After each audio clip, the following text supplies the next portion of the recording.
మనమందరం కలిసి దేవుని యొక్క వాక్యం నుంచి ప్రేమ గురించి ఇంకొక నూతనమైన విషయాన్ని మనం నేర్చుకుందాం. దేవునికి స్తోత్రం. దేవుని బిడ్డలారా, ప్రేమ ఎప్పుడైతే దేవుడు ప్రేమించి మన జీవితంలో మనము ఆయనను కలిగి ఉన్న వారిగా ఉండాలనేసి నేను రోజు చూసాము. రెండోదిగా ఆయన ప్రేమలో మనం నిలిచిన వారిగా, ఆయన ప్రేమలో గమనించండి, మనం ఎంత ప్రేమిస్తున్నామని కాదు, ఆయన ప్రేమలో నిలిచున్న వారిగా ఈ యొక్క మాట మీ హృదయాలలో నాటబడాలి. ఒకవేళ మీరు అనుమతిస్తే ఈ యొక్క మాట మీ హృదయాలలో పూర్తిగా ఇమడ్చబడి, మీ జీవితంలో ఇమడ్చబడి, లేదా మీ యొక్క హృదయము ఈ మాటతో నాంచబడినదిగా ఉన్న ఎడల మీరు మీ జీవితంలో దేవుని ప్రేమలో ఉంటున్న శక్తిని మీరు అనుభవించే వారిగా ఉంటారు. సో కనుక మనము ఆయన ప్రేమలో మనము నిలిచిన వారిగా మనము ఉండటము అవసరమై ఉంటుంది. దేవునికి స్తోత్రం. అనేక సార్లు మనం ఎక్కువ శాతం మనం ఎంత self conscious, self wild, self loved ఎంత ఉన్నామంటే మన వైపు నుంచి మనం ఆలోచిస్తాము ఏదైనా కానీ. నో, దేవునికి స్తోత్రం. మనము మొదట దేవుని ప్రేమించలేదు, మనం ఇంకను పాపలమైండగా ఆయన మనల్ని ప్రేమించాడు. కనుక ఆయన ప్రేమలో మనం నిలిచి ఉందాం. మనము ఎప్పుడైతే ప్రభు ప్రేమలో మనం నిలిచిన వారిగా జీవిస్తామో, దేవుని వాక్యం అంటుంది, దేవుని బిడ్డలారా, ప్రభు తను తాను బయలుపరుచుకుంటాడు, ప్రత్యక్షపరచుకునేవాడు దేవుడు. ఇంగ్లీష్లో మంచి మాట రాయమని, manifest, that mean he will make himself known to you practically, in reality. దేవునికి స్తోత్రం. ఆ కార్యాన్ని మనం అనుభవిస్తాం మన జీవితంలో. దీనిటి రోజు ఇంకొక విషయాన్ని చూసాము. మనం ఎప్పుడైతే ప్రేమిస్తామో దేవుడు మన జీవితంలో అసైన్మెంట్ మనకిస్తాడు. ఏ అసైన్మెంట్ అంటే దేవుడు మన కోసం కలిగిన అసైన్మెంట్. ఏదో స్కూల్ కానీ, కాలేజ్ కానీ, పేరెంట్స్ కానీ, ఎవరో ఈ లోకంలో వర్క్ చేసే ప్లేస్లో కానీ వర్క్ అసైన్మెంట్ చేయటము, ఇవన్నీ కూడా జరుగుతూ ఉంటుంది.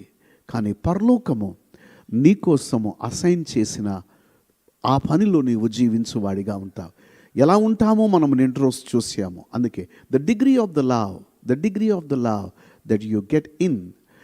దేవుని ప్రేమలో ఎంత నీవు నాటబడుతూ ఆయన ప్రేమని ఎంత నీ తెలుసుకున్న వాడిగా ఉంటావో, అంత నీవు అసైన్మెంట్లు చాలా ఈజీగా నీవు ఫ్లో అయ్యేవాడిగా ఉంటావు. నీవు దేవునికి స్తోత్రం. హల్లెలూయా, ప్రైజ్ గాడ్. అనేక సార్లు మనం అనుకుంటాము మనలో దేవుడు నా జీవితంలో కార్యం చేయట్లేదని మనం చూస్తాం మనం. కానీ ప్రాబ్లం అంతా మనలోనే ఉంటుంది. మన జీవితంలో ఈ సమస్య తొలగించబడాలి. ఆ సమస్య ఎప్పుడైతే ఏదైతే ఆటంకంగా సమస్యగా ఉంటుందో అది తొలగించబడినప్పుడు మన జీవితంలో నిజంగా ప్రభు మనకిచ్చిన అసైన్మెంట్లు మనం జీవిస్తాం. అదే పేతురు కూడా ముమ్మారు ప్రభు చేత ఎదిగో ప్రశ్నించబడ్డాడు. పేతురు, నన్ను ప్రేమిస్తున్నావా? అయితే ప్రేమిస్తే అయితే అని చెప్పాడు. సో కనుక మన జీవితంలో ప్రభు యొక్క ప్రేమలో నిలిచిన వారిగా మనం జీవించడము అవసరమై ఉంటుంది. Thank you Jesus. హల్లెలూయా. ఎప్పుడైతే ప్రభు ప్రేమలో మనం నిలిచిన వారిగా ఉంటామో మన జీవితంలో చాలా ఆయన యొక్క కార్యాన్ని మనం అనుభవించే వారిగా మనము జీవిస్తాం. మనము thank you Jesus. Hallelujah, praise the Lord. ఈ సమయంలో దేవుని బిడ్డలారా, దేవుని యొక్క వాక్యంలో నుంచి యోహాను సువార్త 15వ అధ్యాయంలో మనం చూసిన ఎడల ప్రభువైన యేసుక్రీస్తు ఈ మాట చెప్తున్నాడు 9వ వచనంలో, as the father hath loved me, so have I loved you, continue you in my love. ప్రభు అంటున్న మాట ఏంటిదంటే, తండ్రి నన్ను ఏ విధంగా ప్రేమించానో దేవుని బిడ్డలారా నేను కూడా మిమ్మల్ని ఆ విధముగా ప్రేమించాను. ఈ యొక్క రోజున మనం నేర్చుకునే ప్రేమ గురించి, love always shares. If you love God, దేవునికి స్తోత్రం, if you experience God love, God will share everything with you. Love always shares. మనం అనుకుంటాం మనము దేవుని బిడ్డలారా ప్రేమించినప్పుడు మనము మన ప్రేమ మన హృదయాల్లో ఉంచుకుంటామంటే నో, లవ్ ఆల్వేస్ షేర్స్. దేవునికి స్తోత్రం. దేవుని బిడ్డలారా, మనము ఎప్పుడైతే దేవుని ప్రేమించే వారిగా ఉంటామో దేవుడు ఇదిగో ఆయన పంచుకునేవాడిగా మనతో ఉన్నాడు. 10వ వచనంలో ఈ మాట రాయబడి ఉంటుంది, దేవుడు మనకు ఒక ఆజ్ఞ ఇచ్చాడు, ఆ ఆజ్ఞలో మనం నిలిచి ఆజ్ఞను పాటించు వారిగా మనం జీవించాలి.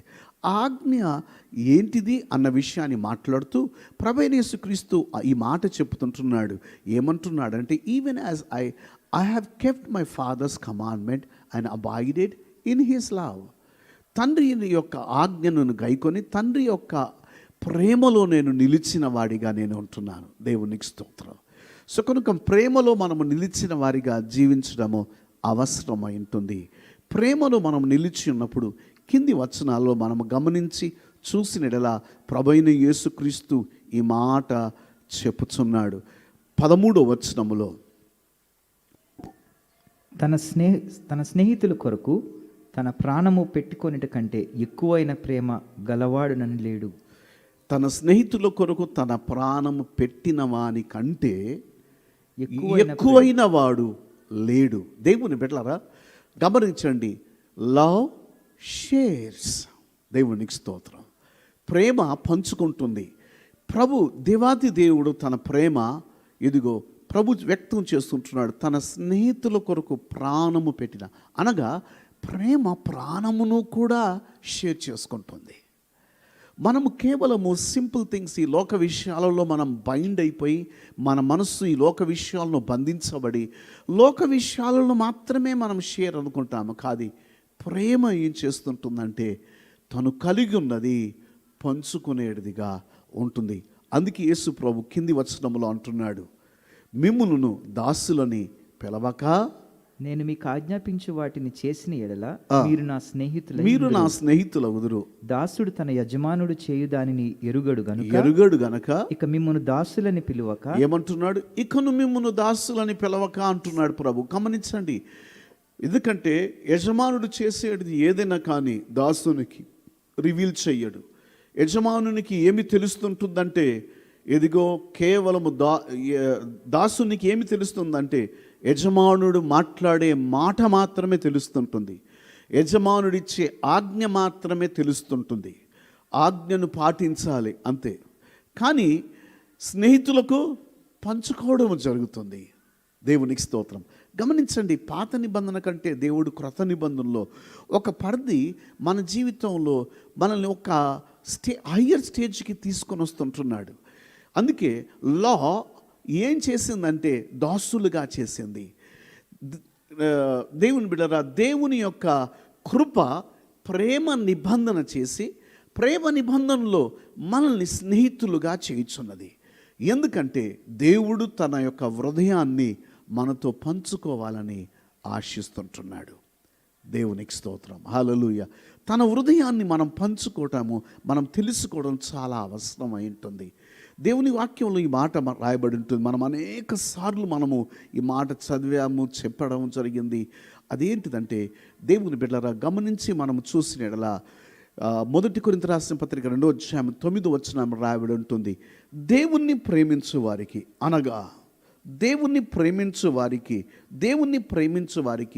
దేవుడు ఏం చేస్తున్నాడంటే, కంటికి కనబడనివి, చెవికి వినబడనివి, హృదయానికి అర్థము కానివి తను సిద్ధపరిచిన వాటిని పంచుకుంటున్నాడు. ఎవరికి అంటే దేవుణ్ణి ప్రేమించు వారికి, అనగా దేవుని ప్రేమలో నిలిచి ఉన్న వారికి. దేవుని యేసుప్రభు అంటున్నాడు, తను నన్ను ప్రేమించాడు, నేను ఆయన ప్రేమలో నిలిచి ఉన్నాను. నేను మిమ్మల్ని ప్రేమిస్తుంటున్నాడు, మీరు కూడా నా ప్రేమలో నిలిచి ఉండండి. ఎలా నిలిచి ఉంటారో నా ప్రేమలో అంటే, నా ఆజ్ఞను ఇదిగో అంగీకరించి గైకొనుట వలన నా ప్రేమలో నిలిచి ఉంటారు మీరు. దేవునికి స్తోత్రం.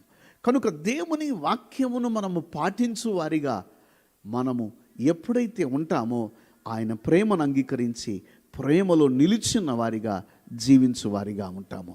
Very simple. అందుకే దేవుడు కష్టమైనవి మనకి ఇవ్వలేదు. కష్టమైన ఆజ్ఞలు ఉంటున్నాయంటే లేవు. దేవుని బిడ్డలారా, 613 ఆజ్ఞలు పాత నిబంధన గ్రంథంలో ఉంటున్నాయి. యేసు ప్రభు వాటిని సింపుల్ చేసి ఏమన్నాడంటే, ఇదిగో దేవుని ప్రేమించు, నీ సహోదరుని ప్రేమించు, ఫినిష్. ఆ ప్రేమలో నీవు నిలిచి ఉండు, తప్పిపోకు. ఆ ప్రేమలో నిలిచి ఉండి వేరుపారి స్థిరపరచబడిన వాడిగా నీవు ఉన్న ఎడల నేను దేవుని యొక్క రహస్యాలను మనము తెలుసుకున్న వారిగా మనము జీవిస్తాము. అందుకే రాయబడి ఉంటుంది, what is hidden from man's eyes, what is hidden from man's ears, what is hidden from man's understanding, Lord reveals it to you. దేవునికి స్తోత్రం. He reveals to you. నేను ఉదయకాల సమయంలో పరిశుద్ధాత్మ వైపు చూస్తున్నప్పుడు పరిశుద్ధాత్మ దేవుడు నాకు ఈ మాట చెప్పాడు. ఏమన్నాడంటే, దేవుని బిడ్డలారా, ఆయన యొక్క ప్రేమలో మనము నిలిచిన వారిగా ఉన్న ఎడల ప్రేమ ఏం చేస్తుందంటే ఇదిగో ఏకపరుస్తుంటుంది. Love always unites. There will be such an unity between the lord and us. Oneness, one అన్నమాట. అందుకే ఎఫెసీ రాసిన పత్రిక 4వ అధ్యాయంలో రాయబడి ఉంటుంది. ఏమని రాయబడి ఉంటుందో మనం ఒక్కసారి చూద్దాం. మనము దేవునికి స్తోత్రం. ఎఫెసీలకు రాసిన పత్రికలో 4వ అధ్యాయము 1వ వచనం నుంచి వెళ్దాం. కాబట్టి మీరు సమాధానమును బంధము చేత ఆత్మ కలిగించు ఐక్యమును, ఏంటిదంట? ఆత్మ కలిగించు ఐక్యమును కొనుటయందు శ్రద్ధ కలిగిన వారై. దేంట్లోండి? ఆత్మ అని చూడండి. పరిశుద్ధాత్మ దేవుడు మనలో కలిగించే ఆ ఐక్యతలో బంధించబడిన వాడిగా ఉండుటకు శ్రద్ధ కలిగి ఉండాలి. ఏ విషయంలో శ్రద్ధ? పరిశుద్ధాత్మ దేవుడు ఇట్స్ చెప్పాలంటే సూపర్ న్యాచురల్, ఎక్స్ట్రాడినరీ. పరిశుద్ధాత్మ దేవుడు మనకు కలిగించే, అనగా త్రియేక దేవుడు మనలో కలిగించే ఆ బంధములో మనము బంధించబడి నిలిచి ఉండే వారిగా ఉండుటకు శ్రద్ధ కలిగిన వారిగా ఉండాలి. ఈ రోజున నీ శ్రద్ధ దేవుడు మనకు కలిగించే ఆ యొక్క యూనిటీలో నిలిచి ఉండుటకు మనం ఒకవేళ మన మనస్సు నిలపకుండా వేరే వాటిలో మనము మనస్సు నిలిపామనుకోండి, we are not doing what the Lord is expecting us to see, that heaven reveals to us. ఆ బంధము, ఆ ఐక్యత ఉన్నప్పుడు దేవుని బిడ్డలారా ఏమవుతుందంటే పరలోకము బయలుపరచుచున్న ప్రతిదాన్ని మనం తెలుసుకుంటా ఉంటాము.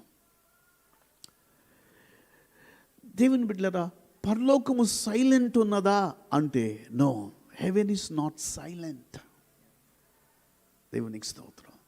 అందుకే దేవుడు సైలెంట్గా ఉన్నాడు అంటే no, he's eager, every day eager to reveal to you, to share with you every plan that he has, every steps that he wants you to take. He's ready. He's ready. He wants to share with you his directions. He's ready to share with you.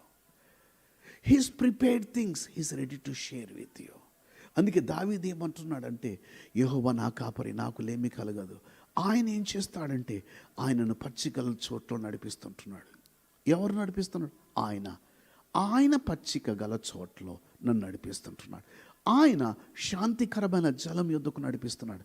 ఎక్కడ తీసుకెళ్తున్నాడంటే loving heavenly father is taking me to the place that is full of peace. Nothing missing, nothing broken. Absolutely enjoying his peace. దేవునికి స్తోత్రం. His provision, his peace. Praise the Lord. దేవుని బిడ్డలారా, అదే కాకుండా దేవుని బిడ్డలారా, his plenty, provision, peace. అదే కాకుండా protection. Then comes the protection. దేవునికి స్తోత్రం, నడిపిస్తున్నాడు. దేవుని బిడ్డలారా, prepared meal. ఆయన నా తల నూనెతో అంటి ఉన్నాడు, నా గిన్నె నిండి పొర్లుచున్నది. ఆయన నా శత్రువుల ఎదుట నాకు భోజనమును సిద్ధపరిచి ఉన్నాడు. దేవునికి స్తోత్రం. సిద్ధపరిచిన దాని దగ్గరికి తీసుకెళ్ళి he shares with us. Glory to God. Everything that he has prepared he want to share with you.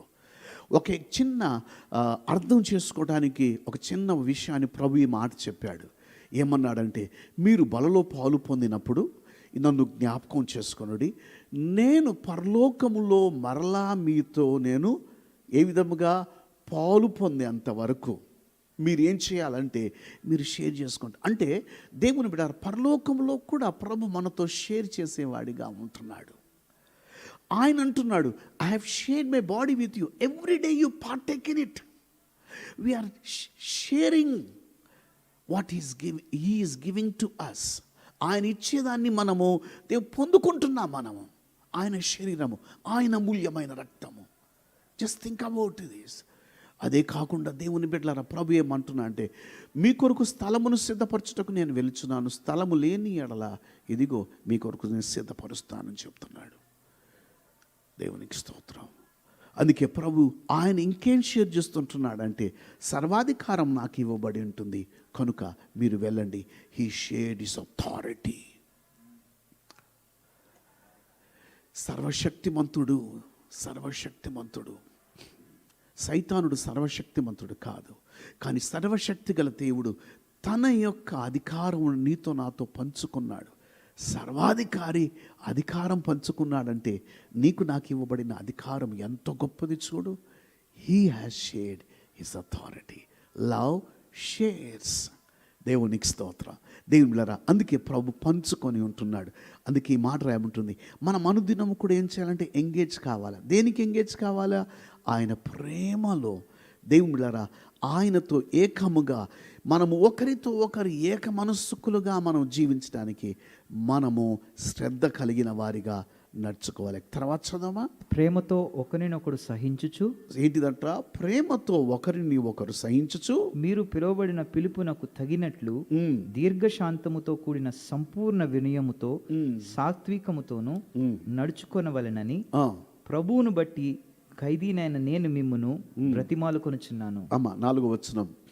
శరీరం ఒక్కటే ఆత్మయు ఒక్కడే. ఆ ప్రకారమే మీ పిలుపు విషయమై ఒక్కటే నిరీక్షణ యుండుటకు పిలువబడితిరి. ప్రైజ్ గాడ్, హల్లెలూయా. గమనించండి, శరీరం ఒకటే, ఆత్మ ఒకటే. అందు నిమిత్తమే మీరు పిలువబడి ఉంటున్నారు. దేవునికి స్తోత్రం. గమనించండి దేవుని బిడ్డలారా, దేవాతి దేవుడు మన ఎడల చేస్తుంటున్న కార్యము, ఆయన జరిగించుచున్న కార్యాన్ని ఒక్కసారి అర్థం చేసుకుందాం. దేవునికి స్తోత్రం. Love shares.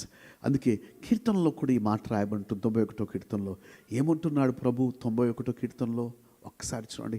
అతడు నన్ను ప్రేమించుతున్నాడు గనక, దేవునికి స్తోత్రం, he wants to protect you. అతడు నా నామమును ఎరిగిన వాడు గనక అతను నేను ఘనపరిచేదను. దేవునికి స్తోత్రం. He wants to exalt you. రోమా 8:28 అంటున్నాడు, నన్ను ప్రేమించు వారికి, నా సంకల్ప చొప్పున పిలవడిన వారికి సమస్తము సమస్తము సమస్తము సమస్తము సమస్తం అంటే నథింగ్ మిస్సింగ్. దేవుని బిడ్డలారా, మేలు కొరకు దేవుడు మలుచువాడు. దేవునికి స్తోత్రం. అందుకనే ఎలీషా కాలములో ఎలీషా సేవకులు కేకలేశారు, అయ్యో బోధకుడా, ఈ యొక్క కుండలో విషమున్నది అంటే, దేవుని బిడ్డలారా, ఆ విషయము ఎలా మార్చబడింది? ఎలా మార్చబడింది? ఆ సమయంలో పిండి తీసుకొచ్చాడు, ఆ యొక్క పాత్రలో కలిపాడు. దేవుని బిడ్డలారా, బల్ల ఈ రోజున మన జీవితంలో సైతానుడు ఏ చేదు పెట్టినా కానీ అది తొలగించబడుటకు బలనిచ్చాడు ప్రభు. దేవునికి స్తోత్రం.